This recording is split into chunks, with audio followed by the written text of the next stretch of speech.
కర్నూలు జిల్లాలో petrol diesel కొరత తీవ్రమైంది. భగభగ Monday ఎండలను సైతం లెక్క చేయకుండా వాహనదారులు కిలోమీటర్ల దూరంలో ఉన్న పెట్రోల్ బంకులకు పరుగులు పెడుతున్నారు.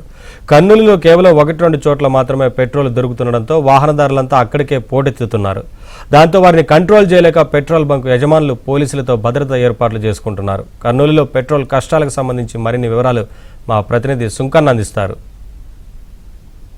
ఉమ్మడి కర్నూలు జిల్లాలో పెట్రోల్ డీజిల్ కొరత రోజు రోజుకు తీవ్రతరం అవుతుంది. కర్నూలు నగరంలోని చాలా పెట్రోల్ బంకుల్లో కూడా ఏదైతే స్టాక్ లేదంటూ కూడా ప్లకార్డులు పెట్టడంతో వాహనదారులు మాట్లాడేందుకు కొంతమంది వాహనదారులు ఉన్నారు. వాళ్ళతో చెప్పండి సార్, పెట్రోల్ కోసం ఎక్కడెక్కడ తిరిగారు సార్? మెడికల్ కాలేజ్ కాడ 2 ఉన్నాయి కదండి, భరత్ తర్వాత ఇండియన్ ఆయిల్. ఆ 2 దగ్గర ఒకదాని దగ్గర ఇండియన్ ఆయిల్ దగ్గర స్టాక్ లేదు, భరత్ పెట్రోల్ దగ్గర ఫుల్ వెహికల్స్ ఉన్నాయి, అక్కడ కాలేదు. తర్వాత అక్కడ గాంధీనగర్లో ఒక పెట్రోల్ బంక్ ఇండియన్ ఆయిల్ అక్కడ కూడా లేదు. తర్వాత ఓల్డ్ బస్ స్టాండ్ దగ్గర భారత్ పెట్రోల్ బంక్ కూడా అక్కడ కూడా ఫుల్ వెహికల్స్ ఉన్నాయి. తర్వాత ఇక్కడ లాస్ట్ ఇక్కడ చూస్తామని వస్తే ఇక్కడ కొద్దిగా మేలని ఇక్కడ వచ్చాను. చాలా కష్టంగా ఉంది, వెహికల్స్ చాలా ఉన్నాయి. కొన్ని చోట్ల నాన్ స్టాక్ బోర్డు ఉండడం వల్ల అందరూ ఇట్లా ఇబ్బంది పడుతుంది. స్టాక్ ఉంది, అంతా ఉంది, బయట బంక్లో బంద్ ఉంది. మనకి అంతా జనాలంతా ఇష్యూ చేస్తారు. ఇక్కడ వచ్చి ప్రాబ్లం అయితే ఏం లేదు, స్టాక్ దండిగా ఉంది. మనకి ఏం ప్రాబ్లం అయితే ఇక్కడ లేదు.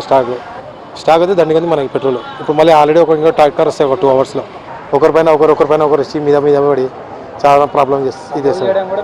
కంట్రోల్ చేస్తాం. క్యూఆర్డీపీ ఇచ్చిన పోలీసు వాళ్ళు కూడా సార్ వాళ్ళు చెప్పి సార్ పొద్దు నుంచి సార్ వాళ్ళు కూడా అన్నారు. వాళ్ళు కూడా కంట్రోల్ చేస్తే వింటలేరు. పోలీస్ సెక్యూరిటీ పెట్టినా కూడా వింటలేరు. జనాలు ఇప్పుడు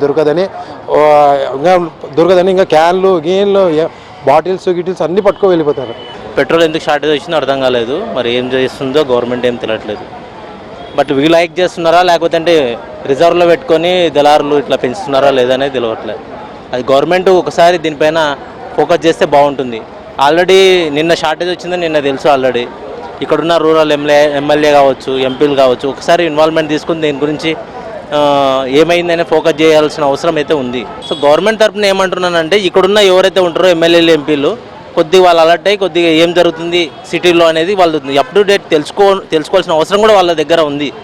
వాళ్ళు ఏం ఊకే స్లిప్ మోడ్లో ఉంటే ఇక్కడ ఇట్లాగే సఫర్ అవుతారు జనాలు. నెక్స్ట్ ఎలక్షన్లో కూడా వేయాలంటే కూడా మేము ఆలోచించాల్సి వస్తుంది.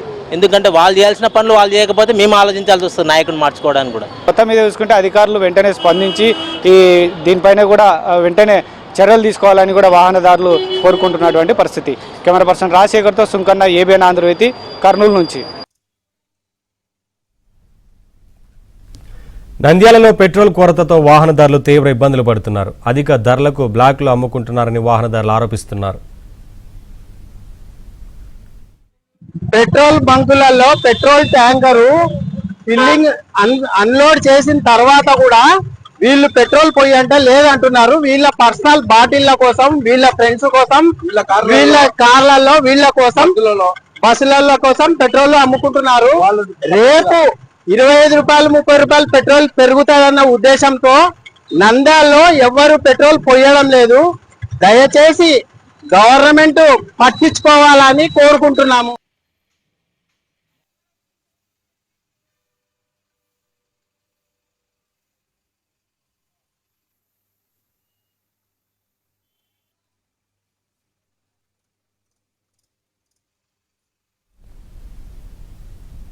పశ్చిమ గోదావరి జిల్లాలో 2 రోజులుగా చాలా పెట్రోల్ బంకుల్లో డీజిల్ స్టాక్ అయిపోయింది. ఇప్పటికే జిల్లాలోని నరసాపురం ప్రాంతంలోని బంకుల్లో స్టాక్ నిండుకుంది. ఒక్కసారిగా డీజిల్ కొరత తలెత్తడంతో ఆ ప్రభావం ఆటో, ఆక్వా రైతులు, వరికోత మిషన్లపై పడింది. 2 రోజులుగా డీజిల్ లేకపోవడంతో చాలామంది ఆటో డ్రైవర్లు ఉపాధికి దూరం అయ్యారు. ఇటు ఆక్వా రైతులు ఇబ్బందులు పడుతున్నారు. పూర్తిగా డీజిల్పై ఆధారపడి పనిచేసే ఈ మిషన్లకు ఆయిల్ లేకపోవడంతో రైతులు నానా ఇబ్బందులు పడుతున్నారు. అయితే 2-3 రోజుల్లో ధర పెరుగుతుందని, దాంతో ఆయిల్ కంపెనీలు సప్లై నిలిపేశాయన్న వాదన వినిపిస్తోంది.